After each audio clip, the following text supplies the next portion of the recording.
यहाँ पे इस बड़े से जलसे में शमूलियत करते हुए मेरे भाइयों बहनों बुजुर्गों माताओं बहनों आप सबको मेरे तरफ से अस्सलाम वालेकुम आदाब सत श्री अकाल।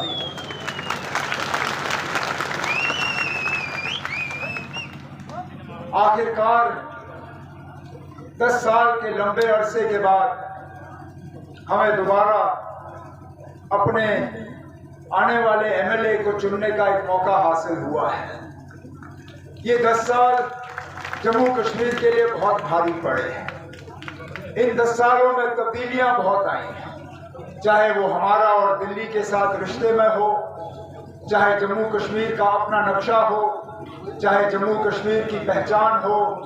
10 साल पहले जब इसी तरह असेंबली के इलेक्शन चल रहे थे और हम कैंपेन कर रहे थे, उस वक्त जम्मू कश्मीर का नक्शा और आज का नक्शा जमीन आसमान का फर्क। हमारा और बाकी मुल्क का रिश्ता अलग, हमारे अंदरूनी हालात अलग, जम्मू में अमन अलग। और बदकिस्मती से इस 10 साल में बदला कुछ, बहुत कुछ, लेकिन बेहतरी कहीं नहीं आई।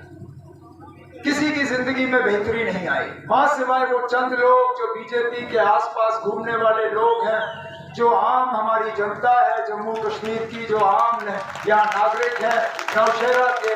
इनकी जिंदगी में, आपकी जिंदगी में, हमारी जिंदगी में कोई बेहतरी नहीं आई। हालांकि वादे बहुत हुए, वादे बहुत हुए।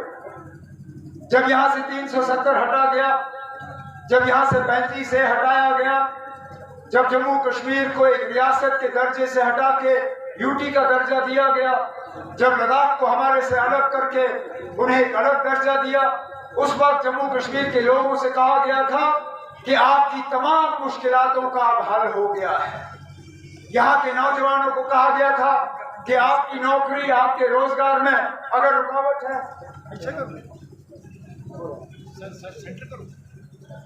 अगर यहाँ नौजवानों के रोजगार में रुकावट है, वो 370 है। यहाँ लोगों को कहा गया था कि आपकी तरक्की में अगर रुकावट है, वो 370 है। यहाँ लोगों को कहा गया था कि बड़ी बड़ी फैक्ट्रियां लग जाती, लेकिन 370 के वजह से नौशहरा में कोई फैक्ट्री लगाने के लिए तैयार नहीं था।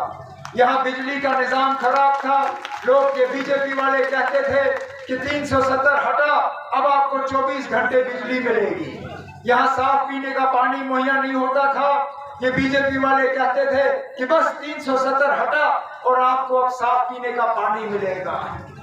370 हटने के अब 5 साल हो गए। खुदारा मुझे ये बीजेपी वाले बताएं ना, इनमें से कौन सा ऐसा वादा है जो आपने पूरा किया? कौन सा नया फैक्ट्री यहाँ नौशहरा की सरजमीन पे लगा? कौन सी मुलाजमत और रोजगार के लिए आपने दरवाजे खोले जिसके तहत मेरे नौजवान भाई बहन आज सरकार में काम कर रहे हैं? कौन सा यहाँ आपने डीजी भर्ती के तहत पुलिस में रिक्रूटमेंट का कैंप लगाया? कौन सा आपने यहाँ अस्पताल ठीक किया? कौन से आपने यहाँ तालीम का निजाम ठीक किया? यहाँ तक कि जिन जिन इलाकों में जम्मू कश्मीर में और खासकर जम्मू में 2014 से पहले हमें उन्हें मिलिटेंसी और टेरर से मुक्त किया था, आज उन इलाकों में हमें जो हालात हैं वो हमारे सामने हैं। शायद ही कोई ऐसा दिन है जहां जम्मू के किसी ना किसी इलाके में एनकाउंटर नहीं होता, जिसमें हमारे बहादुर फौजी जो हैं अपनी जान नहीं गंवाते। ये तो 2014 का पहले का हाल नहीं था, ये तो अब का हाल है। जब इन लोगों ने वादे किए थे कि यहाँ सारा कुछ बदल जाएगा, सारा कुछ बेहतर होगा, लेकिन नहीं हुआ।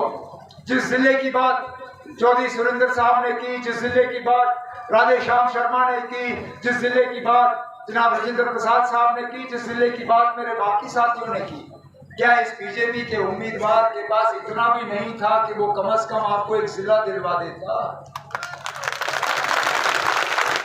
हाँ, बार बार जब बीजेपी के तरफ से इनका जब कैंपेन होता है तो ये डबल इंजन सरकार की बात करते हैं। कहते हैं कि डबल इंजन होगा तो डबल तरक्की होगी। कहते हैं जब प्रधानमंत्री उनका होगा और मुख्यमंत्री भी उनका होगा तो यहाँ डबल जो है तरक्की होगी और लोगों की परेशानियां जो है हल होंगे। हमें तो अब 10 साल यहाँ पे डबल इंजन सरकार देखा। हर किसी न किसी लिहाज के लिबास में यहाँ 10 साल डबल इंजन सरकार रही। 2015 में मुफ्ती मोहम्मद सैयद साहब वजीर आला, मुख्यमंत्री जनाब नरेंद्र मोदी साहब प्रधानमंत्री। 2016 में महबूबा मुफ्ती मुख्यमंत्री, नरेंद्र मोदी साहब प्रधानमंत्री। जब 18 में उनकी हुकूमत गई तो राजभवन के जरिए उन्होंने जम्मू कश्मीर पे कमांड संभाला, चाहे वो सत्यपाल मलिक साहब हों, चाहे वो मुर्मू साहब हों, चाहे वो अभी हमारे ये मनोज सिन्हा साहब हों। किसी न किसी रूप में यहाँ बीजेपी की डबल इंजन सरकार तो रही, लेकिन इन 10 साल में जरा वो हमें दिखाए ना इस डबल इंजन सरकार का यहाँ नौशहरा की सरजमीन पे क्या फायदा मिला। जिला तो दूर की बात, यहाँ तो केंद्रीय विद्यालय के स्कूल को भी ये जो बीजेपी के नाम पे वोट मांगने निकला हुआ है, ये तो केवी का स्कूल तक आपको दिलवा नहीं सका। बड़ी बात क्या करेगा ये अस्पताल में एक्सरे का प्लांट नहीं लगा सका। बड़ी बात क्या करेगा ये अस्पताल में ठीक माने में डॉक्टर तैनात नहीं कर सका। बड़ी बात क्या करेगा ये। आखिरकार कब तक आप इनको आजमाते रहोगे। इसलिए बौखलाहट में ये आप लोगों को तकसीम करने पे लगे हुए हैं। इसलिए इन्होंने अपने उम्मीदवार अलग अलग मैदान में उतारे हैं कि किसी ना किसी तरह वोट का बंटवारा हो। कोई मुसलमान कह के वोट ले, कोई सिख कह के वोट ले, कोई और कुछ।